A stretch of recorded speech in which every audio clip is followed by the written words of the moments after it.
to my channel. Today we are in Kochi. So we started our day by having some heavenly French toast. Like, look at that, you guys. And then we gotta take some pictures for the gram and like let the people know, like, hey, I have a life too.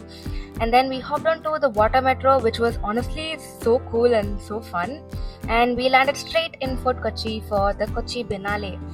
So the Biennale is basically a contemporary art festival, and all these different venues have been turned into really immersive art spaces, and they just filled with installations, sculptures, and paintings.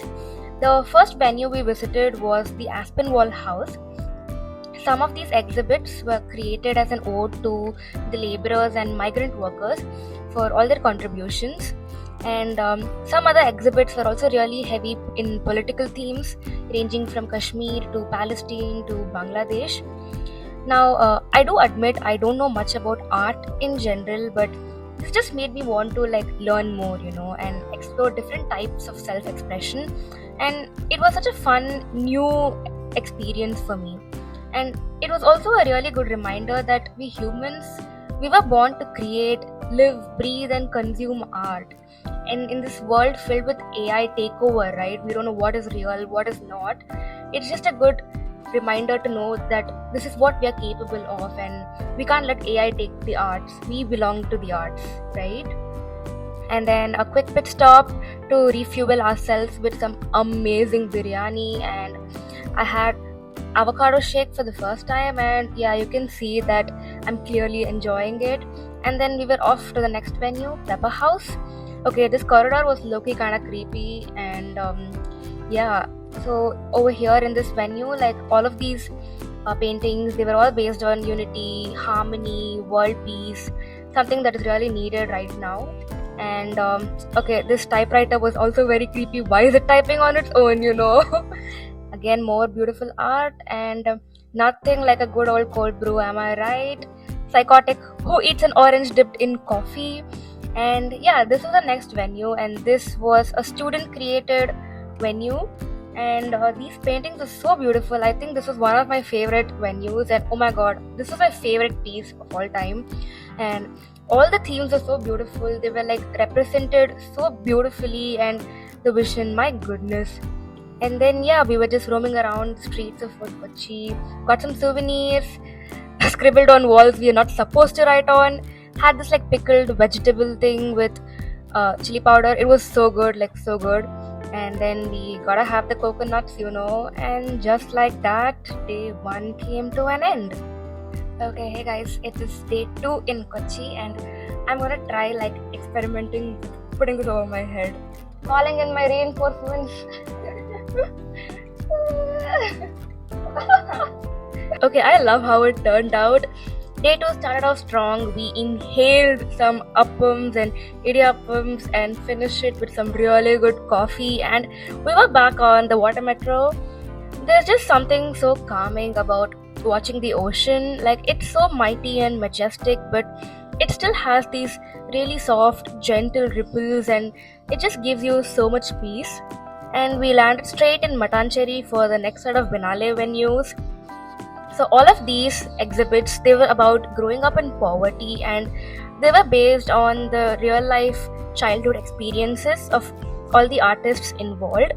And the next set of exhibits, all of these were about urban migration, displacement of communities, all of which are often a result of various initiatives, and everything was really, really personal. And these are just a set of paintings depicting women at rest. Like, what a simple but profound idea. And this was a very fun piece about surveillance, and it shows how the person conducting the surveillance and the one being surveyed, like, we're all part of the same ecosystem, right? How interesting. And then we were off to fuel ourselves again, and we gotta have the coconuts again. There were some prayers at this really beautiful church. And oh my god, you guys, this was truly the best meal I've ever had. Like, I don't think I can ever forget that manga curry. Like, I'm not even kidding. It's gonna be on my mind forever. And look at that artistry. Insane. this was some pachamanga kuliki sarbat, and my god, I did not expect it to be that good. And we were off to Jewtown, and of course, the day we decided to go, the museum and synagogue had to be closed.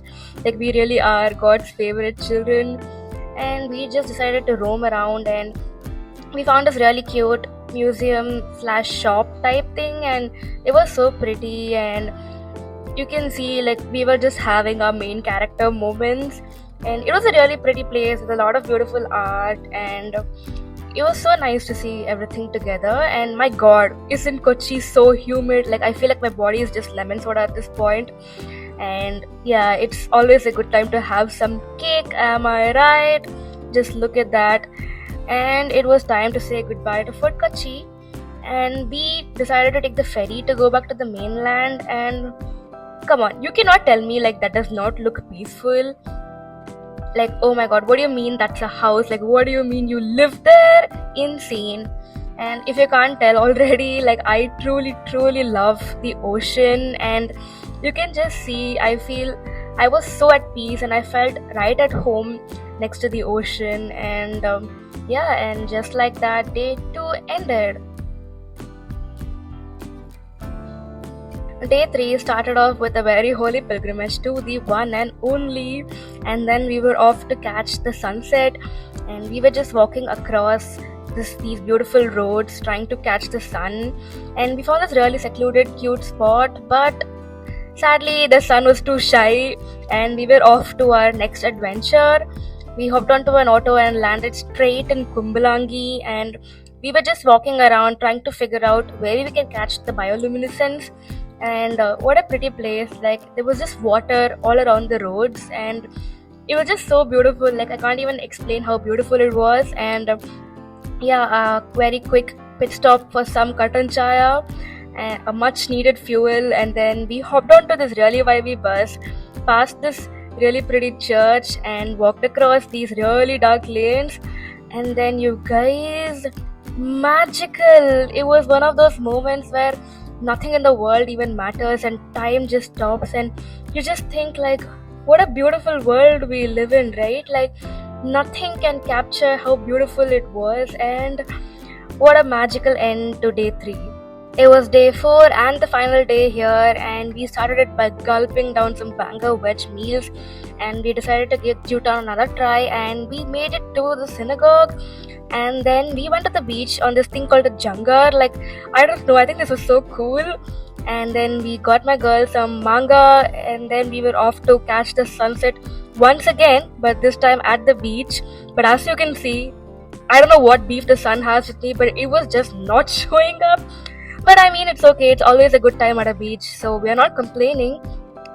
And then we got down some chai, some insane cutlets, and an insane amount of desserts. And just like that, it was time to say goodbye to Kochi, hop on an overpriced auto, and land back home. It's now time to, like, come back to real life and finally open my office laptop.